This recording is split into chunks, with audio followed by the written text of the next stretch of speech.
They call it the Bridge. Built in 1939, it was just another housing project, a community for working-class families. But by the 1960s, a major shift happened.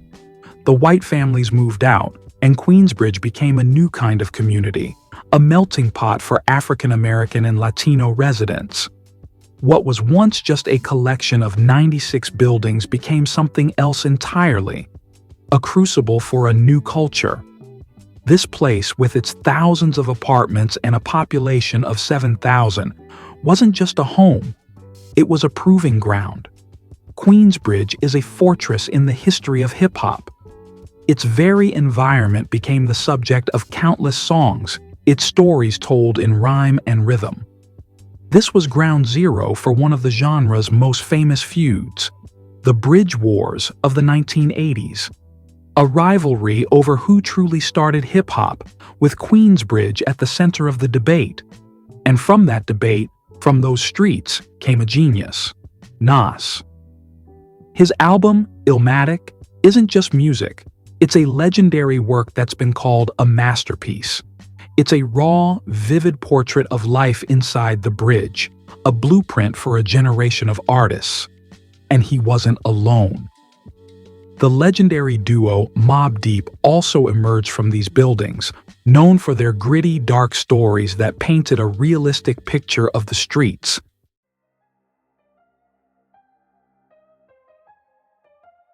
In the heart of Brooklyn, in the neighborhood of Bedford-Stuyvesant, stand 27 buildings. They're more than just homes.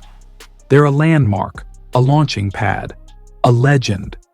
This is the Marcy Houses. Built in 1949, this complex was meant to be a place of stability, a safe harbor for thousands of families. But like many inner-city communities, it became a battleground of poverty and struggle.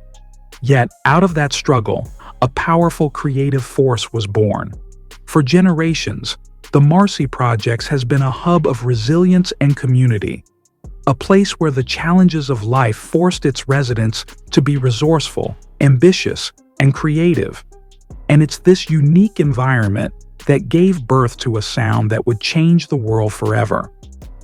The Marcy Houses' most enduring legacy is its direct connection to hip-hop royalty. This is the home turf of Sean Carter, a man known to the world as Jay-Z. His entire identity, his lyrical content, his story of coming from nothing to becoming a global icon is rooted right here. He didn't just rap about the Marcy Projects, he put its struggles and its spirit on a global stage, immortalizing it in songs like Where I'm From. But Jay-Z wasn't the only one to carry the torch. He was joined by others who called this place home.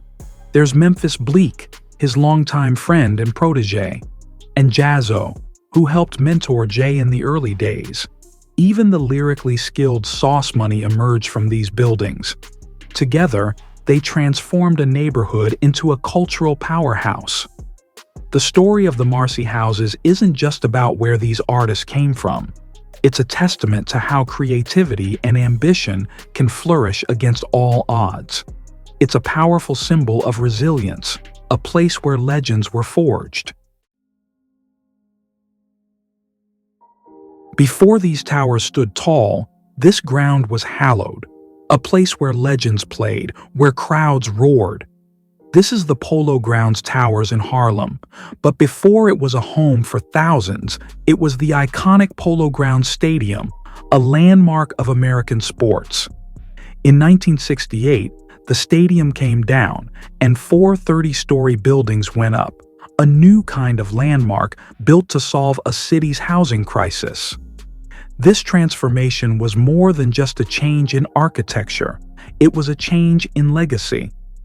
The Polo Grounds Towers, like many housing projects, faced immense challenges: poverty, crime, and social isolation. But within these walls, a new kind of legend was being born. From this very ground came pioneers who changed the game. Kurtis Blow, a trailblazer of hip-hop, gave us one of the genre's first commercial hits with The Breaks. This is where he got his start. Years later, Cameron of the Diplomats, a defining force in a new era of hip-hop, would also call this home, and the legacy extends beyond the microphone. Music executive Brian Leach grew up here too, and was so inspired by his home that he named his record label after it, Polo Grounds Music. The story of the Polo Grounds is a powerful one. It's about a place that was completely transformed, and the people within it who went on to build a new history. From a sports field to a cultural hub, this is a place that proves that greatness can rise from any foundation.